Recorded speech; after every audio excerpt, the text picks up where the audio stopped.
What's going on, everybody? It's Jay Wilson, and today we're going to talk about the Vivarium. Very quickly, what we've done in between the first video and now, what we've cultured to help sustain the dart frog Vivarium, and when we can expect to add little blue dart frogs to this amazing Vivarium. Are you ready? Let's go! Looky here. Bunch of springtails just living their life. I don't know if you can see them on camera, but let's try to get closer.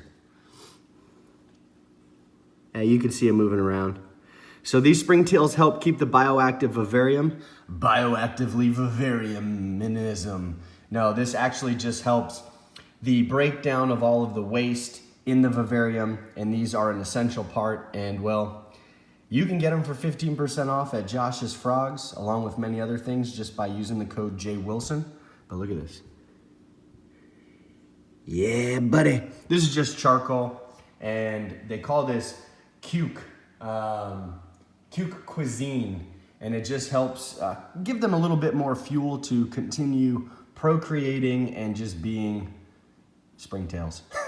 Let's look at the Vivarium. Here it is in all of its glory. The Vivarium has been extremely easy to take care of. Granted, there's no dart frogs in here or lizards or anything like that, but there are bugs, and let's see if we can find any here.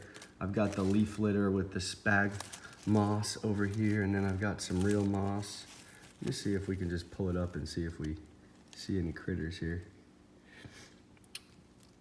So I don't know if you can see it on camera, but there's quite a bit of rooting going on. There's quite a bit of springtails running around in there.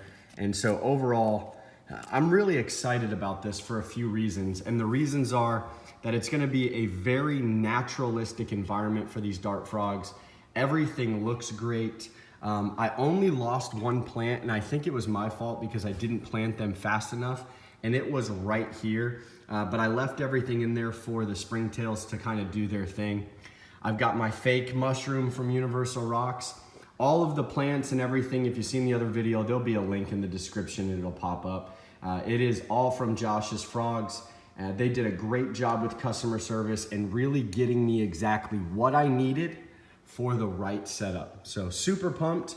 We should be able to add dart frogs this week.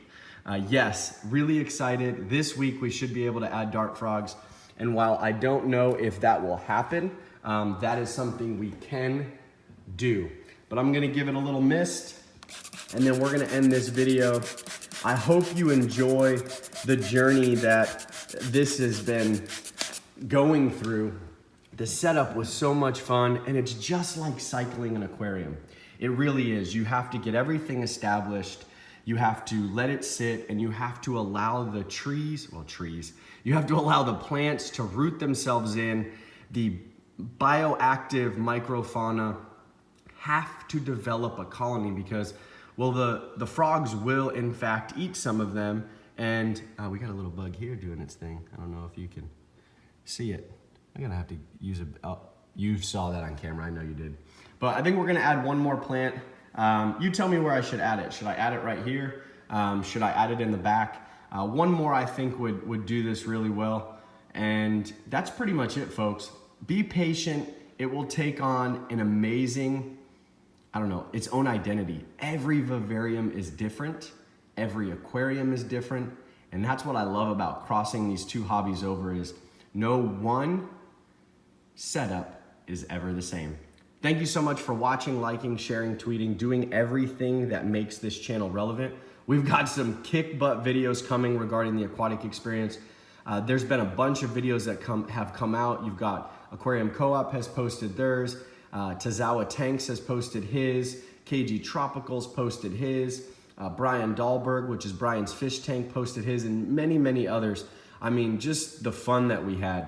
But I want you to remember, this is a community. This is what we do together. There's no need to bash each other. There's no need to try to rip somebody down so you can get above them. There's no one person that is better at what we are doing because it's an art. You can't say that Michelangelo was better than Warhol. You can't say it because they're two totally different things. So for instance, you can't say that if my son decides to do this, that my son was better than me at this, because it's an art form.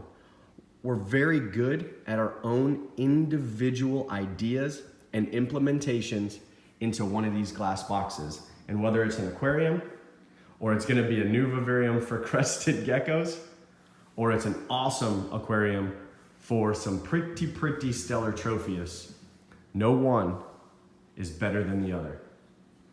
They're amazing in their own light. You know what's next. Holla!